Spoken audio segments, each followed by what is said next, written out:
Hello again, welcome to my channel, and this time round I'm going to teach you Hotrack style how to set up some DMD drums. Now it's a new project, let's get into this. Right, as you can see on my screen, it's the basic setup. It always sends you 2 audio tracks, 2 MIDIs. We'll get rid of these audio tracks. What we'll do, we'll set up some more MIDI tracks. So we'll go for instruments, and what we'll do is go for simpler. You'll see simpler here. We'll put simpler on each MIDI. We'll get 4 of these together, maybe 5. We'll put 5. I'll show you what we do. Each one, 5 there. Now, each one needs some instruments. Let's find a kick. Let's find a nice kick. So we're going to type in the search bar kick on samples here, all results, and let's have a look. I'll use that one. Done a kick 5. Nice funny kick. Right. Now I'll find a. Let's find a snare. Now, with my snares, I always love acoustic sounding snares, not so much squashed, sort of distorted shit. Sorry, pardon my language. But yeah, always find a shit snare, bro. Shit snare, bro. No, I like something with dynamic range. So let's find something a bit more acoustic. That's nice and snappy. We use that. It's got a lot of release on that, so that's not there. Now, simpler. We'll go for the next one. We want some hats. We'll get some hats.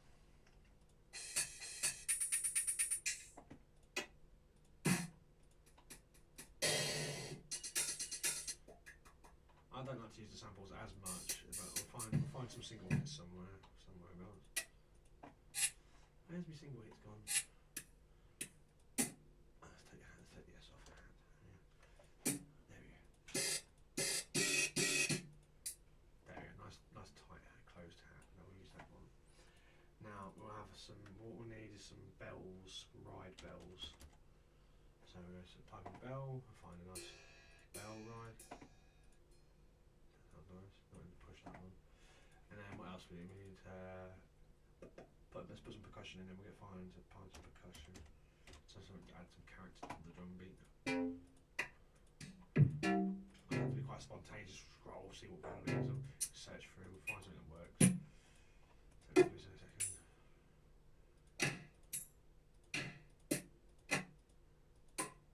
Oh, that's cool. Well done. Right. That's now got an individual single hit drum kick samples in individual channels. On each one we'll go to audio, we'll add an EQ, and then we'll add compression, and then we'll add a limiter. Now you can highlight all 3 and then drag and drop using one of the buttons. It's Alt, hold Alt, highlight all 3, hold Alt and drag and drop on each channel. Just highlight again. Now go on each channel. Now I'll show you what you do with each one. There we go.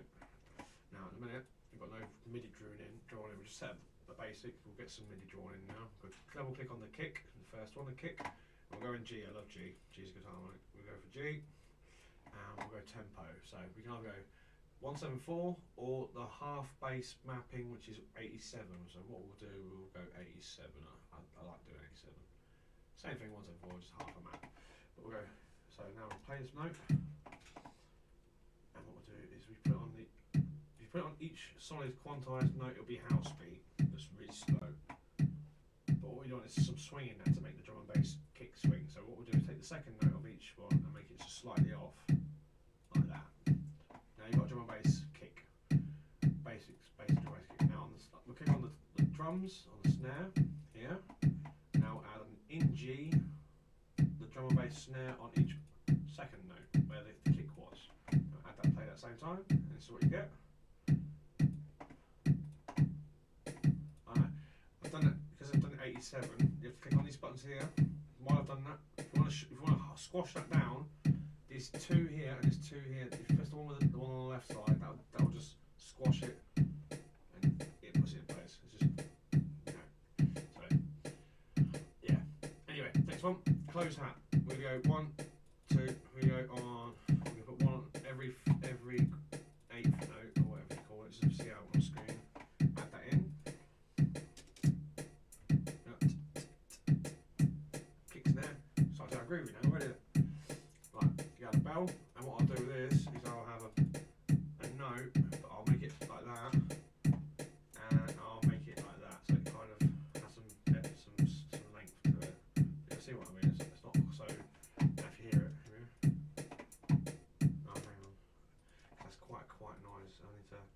to the processing on this one. Solo it. It's there, but it's not loud enough. So I bring this threshold on the compressor right down here to grip the sound, and push the output to boost it. I won't do much else to this, it's just to get some sound out of it. And then what I'm going to do is take the EQ and get rid of all the low end. Just enough sound just to keep the top end out. Now I'll add that in. Now I'll go back to the processing of the kick. Go kick, and what I'll do is I'll take the low end out, low curve, and then boost it. See where they're on the spectrum in the background, where it's peaking in here? I'll boost that area to relieve some FUD. But I'll take out the low end because it doesn't need it, it'll mess up the bass line. And again, threshold, just grip the level and push it to your max. You don't have to have it too loud, it's quite a funny original sound, but I'm just getting get the most out of it.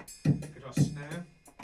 Again, cut out the low end, we don't need much of its sharp curve, and cut out to about the peak there. Again, grip the threshold to grip the sound and push the output. Now so that's how to boost it. The same again with your EQ on your hat, but again take out all the top end, just need that top frequency poking through here. Again, grip it, push it. Again, watch your levels, make sure you've still got some headroom, you've got more processing, and we'll add this percussion in now. That's just the kick, the hat, the snare, the bell. Now add some percussion. Which was a sample. G, G.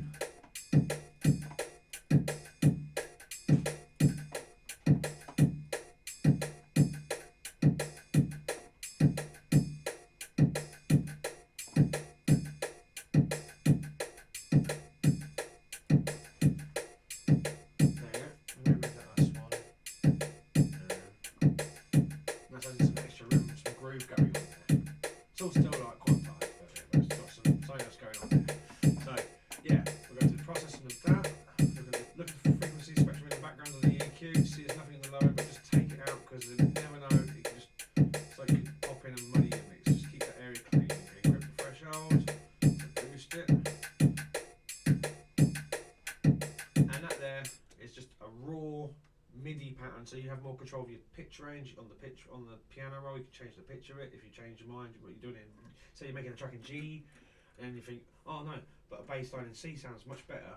Then you go back to your MIDI and you retune all your kick, your snare to a C, so you keep it in key with the bass line, the melodies, or whatever else you put in tune. So you have more control of your samples now. You took an original hit, and you can now have more exploration of them sounds. So let's have a look at the snare quickly, because you know with snares we need to make it pop. If you look at just a solo snare, it's got a lot of air on it, and that's a sharp note on the MIDI. You see it's quite sharp. It's two little sharp notes. If you extend them notes, you'll get more air from the original sample if you watch. But I want it quite sharp. But you can also modify that on the release as well, just here. But what I'll do on here is add some overdrive and some saturation. Put it on sinoid. Again, play with the modulators and to get the sound you want. Add it back to the mix. What I would say is also remember to put a limiter on your master just to stop your levels peeking through. I'm a bit messy now. This is nowhere near the processing and mix downstairs. This is just getting on with it. So just put a limiter on your master just to keep your ears safe. But yeah, that's how you make it nice. Just rolling drum and bass drum. You can also always switch up the drums. You can like that's just a basic boom, boom. Like you can also make a bit of jungly. You can change the bass around where the second kick and snare should be. Just swap them around. So you see the second kick, just put it where the snare would be. And go back to the snare and change the snare to where the kick would be. So bring that one earlier. So like this.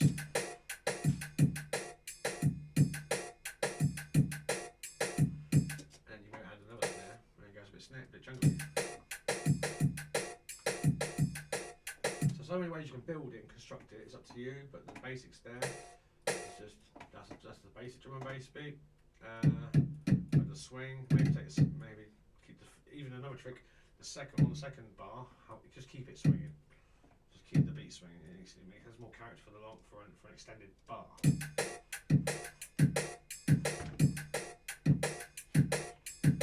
So yeah.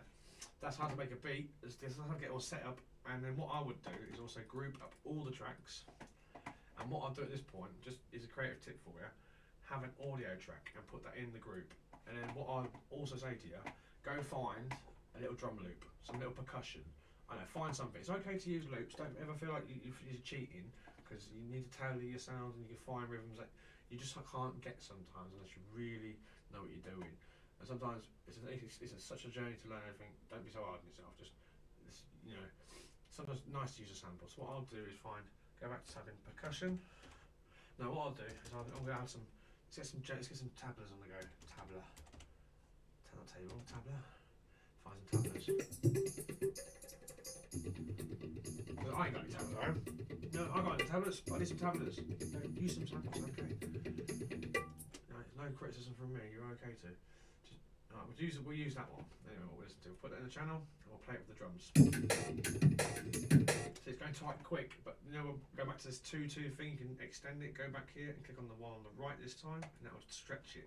So, because I'm at 87, that's playing at what was originally a house beat, so I'm now playing it.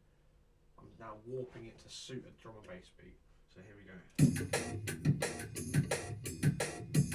Mind you, I'm not very happy with how that sounds because it's still a bit spontaneous. It's fine. So we use that one. Let's have that one. There we go. I get a bit of an air, but it's straight to it. Hey, jump it down, I wanna run, roll. Here we go. Now I jump it down the microphone. Let's do the show. Yes, jump it on the mic, tabla, what we confess. Here we go, progress. Yes, drum and bass. Yeah, tabla. Here we go with the handler. Anyway, sorry. Yeah, now I've got the sorry. That's the drum beat. Anyway, that's now all together on the group.